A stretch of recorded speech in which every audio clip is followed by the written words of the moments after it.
Hello বন্ধুরা, আমি গৌরব। আমার চ্যানেল জিএম আপডেটে তোমাদের সকলকে স্বাগত। তো আপডেট নিয়ে চলে এসেছি। তো আপডেট দেওয়ার আগে যেটা বলে রাখবো, এখনও পর্যন্ত যারা আমার চ্যানেলটিকে লাইক এবং সাবস্ক্রাইব করনি তারা অবশ্যই চ্যানেলটিকে লাইক এবং সাবস্ক্রাইব করে দাও।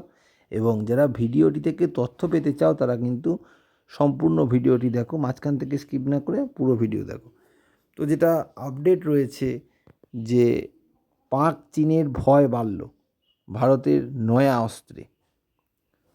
তো পাক চীনের আতঙ্ক কিসে বাড়লো, ভয় বাড়লো কিসে?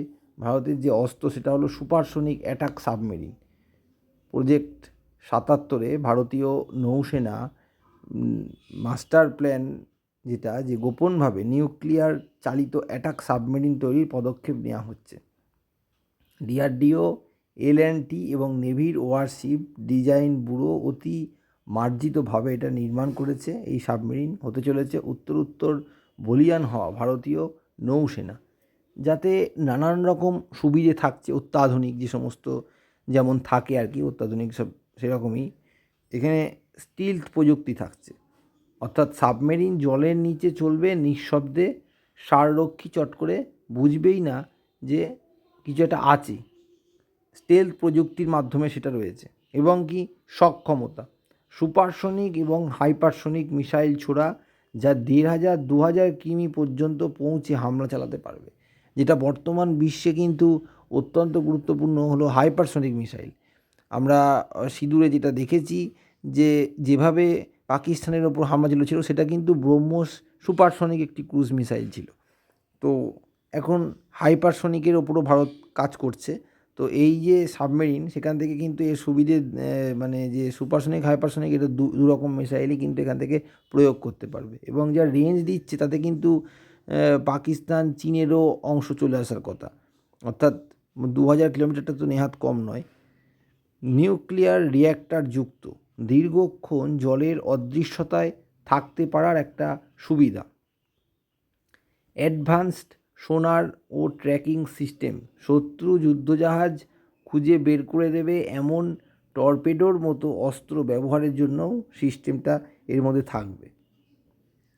এছাড়া রয়েছে আনম্যানড আন্ডার ওয়াটার ভেহিকেল, যেটা রিমোটলি অপারেটেড ড্রোন থাকবে এই যুদ্ধবহরে। বর্তমান ভারতের নৌবহরে ২০টি সাবমেরিন রয়েছে, সেগুলো অধিকাংশই সাবসনিক মিসাইল ছোড়ার সক্ষমতা রাখলেও দুরকমের উচ্চগতি অস্ত্রক্ষেত্রে সীমাবদ্ধ। অরিয়ান ক্লাস সাবমেরিন স্ট্র্যাটেজিক ভূমিকা পালন করে, তবে এই নতুন সাবমেরিনগুলোর লক্ষ্য হবে ঘরে ঢুকে একদম প্রিসিশন স্ট্রাইক ও হান্টার কিলার গুরুত্বপূর্ণ যুদ্ধ। আর প্রিসিশন স্ট্রাইক বলতে আমাদের অপারেশন সিঁদুরের কথা অবশ্যই মনে পড়ে। প্রজেক্ট ৭৭ হচ্ছে ভারতের স্বদেশী স্বনির্ভরতা নিশ্চিত করার জন্য একটা অত্যন্ত গুরুতর উদ্যোগ। বিদেশি অস্ত্র নির্ভরতা দূর করে প্রযুক্তিতে আধুনিক জাহাজ নির্মাণই কিন্তু এর মূল লক্ষ্য। এবং এত অত্যাধুনিক যুদ্ধ জাহাজ, যেটা ঘাপটি মেরে জলের তলায় থাকতে পারবে, দুরকম মিসাইল ছোড়া যাবে, তো নানান রকম যে প্রযুক্তি থাকছে তার কিন্তু খরচও নেহাত কম নয়। মোট ব্যয় আনুমানিক ১,০০,০০,০০,০০,০০০ টাকা।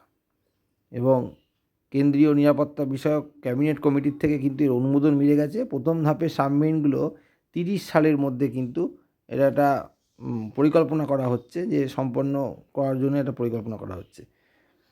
এবং চীন এবং পাকিস্তানের ওভার আগ্রাসন মোকাবিলায় এইসব আধুনিক সাবমেরিন কিন্তু অত্যন্ত কার্যকর হবে, এটা বলাই যায়। ফলে এই প্রজেক্ট ৭৭-এ যে নিউক্লিয়ার চালিত সাবমেরিন, তা একেবারে কার্যত ভারতের ক্ষেত্রে খুবই গুরুত্বপূর্ণ হবে, যা চীন পাকিস্তানের কার্যত ভয় বা আতঙ্কের বিষয় হয়ে থাকতে পারে। কারণ এত উন্নত প্রযুক্তি তাতে যুক্ত করা হচ্ছে, যেটা কিন্তু এখনকার যুদ্ধ লাগলে সেক্ষেত্রে কিন্তু খুবই কার্যকরী ভূমিকা পালন করবে।